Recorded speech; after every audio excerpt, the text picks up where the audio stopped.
នេះខ្ញុំកន្លែងជាបាយបំរើថ្មីដែលលោកសេដ្ឋីទិញយកពីអ្នកម្ដាយមក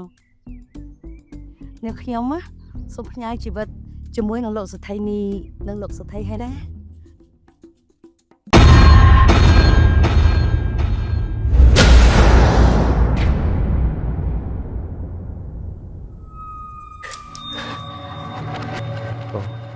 មិនអីទេណា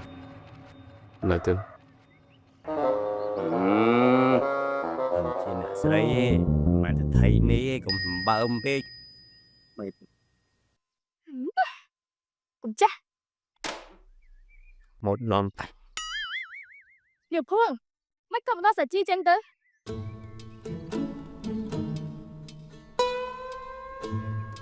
អង្គរ DC ទស្សនាភាពយន្តនៅកន្លែងរបស់អ្នក